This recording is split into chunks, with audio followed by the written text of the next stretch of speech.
দেশে যত মাছ উৎপাদন হয় তার মাত্র 16 ভাগ আসে সামুদ্রিক মৎস্য আহরণ থেকে। এর পরিমাণ সামনের দিনে আরও বাড়াতে চায় সরকার।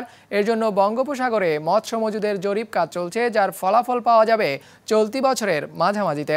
সমুদ্র অর্থনীতি বা ব্লু ইকোনমির সম্ভাবনা ও চ্যালেঞ্জ শীর্ষক সেমিনারে এমন তথ্য দেওয়া হয়। সমুদ্র থেকে যত মৎস্য আহরণ করা হয় তার তালিকায় উপরের দিকে আছে গভীর সমুদ্রের মাছ টুনা। বছরে 50 লাখ টনের বেশি টুনা ধরা পড়ে সারা বিশ্বে, যার বাজার মূল্য প্রায় $4,000 কোটি।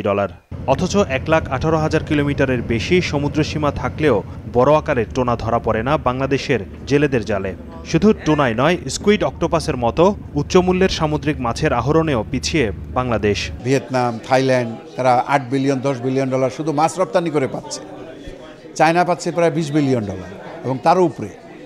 সে জায়গায় আমাদেরটা হলে এখনো $1 মিলিয়ন আছে। আমাদের সমস্যা হলো যে ছোট নৌকা 70,000, এরা 30 কিলোমিটার মতো মাছ ধরে, এরপরে যেতে পারে না। আর ট্রলার আছে 240টা, এরা যায় আরও 30-40 কিলোমিটার, এই 70 কিলোমিটার। আমাদের সাগর হলো 664 কিলোমিটার, তার মানে 600 কিলোমিটারে আমাদের কিছু নাই, এখনও নাই।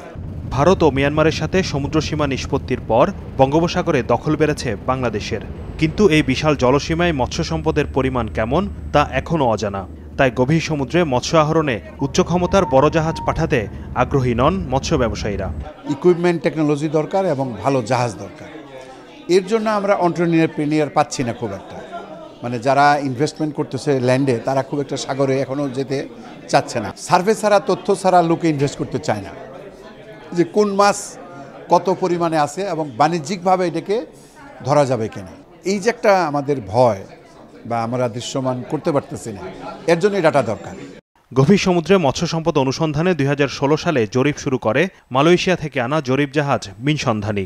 মৎস্য সম্পদ অধিদপ্তর বলছে এরই মধ্যে জরিপের অধিকাংশ কাজ শেষ হয়েছে। আগামী 4 মাসের মধ্যে পাওয়া যাবে ফলাফলও। ইতিমধ্যে 21টি ক্রুজ সম্পাদিত হয়েছে, আরও 2টি বাদ আছে। আশা করা যায় যে এই 23টি ক্রুজের উপরে আমাদের সামুদ্রিক মৎস্য সম্পদের যে পরিমাণ, সেটি আগামী জুন মাসের মধ্যে হয়তো আমরা কম্পাইল করে বৈজ্ঞানিক তথ্যভিত্তি সহ আমরা যথাযথ কর্তৃপক্ষের কাছে উপস্থাপন করতে পারব। এছাড়াও আমরা নরওয়ে থেকে ফ্রিজেট ন্যানসন, বিশ্বের সর্বাধুনিক গবেষণা জাহাজ, গত আগস্টে ইকোস্টিক সার্ভে তারা করে গেছে। আমরা সেই রিপোর্টও হয়তো মে মাস নাগাদ পাবো বলে আশা করছি। শুধু মৎস্য সম্পদই নয়, সমুদ্রের তলদেশে তেল গ্যাসের মজুদ, সমুদ্র পরিবহন ও পর্যটন শিল্প বিকাশের হাতছানিও আছে বাংলাদেশের সামনে। সব মিলিয়ে সমুদ্র অর্থনীতি বা ব্লু ইকোনমির সম্ভাবনাকে কাজে লাগাতে গবেষণা ও অবকাঠামো খাতে আরও বিনিয়োগের পরামর্শ দেওয়া হয়েছে 3 দিনের এই সেমিনারে।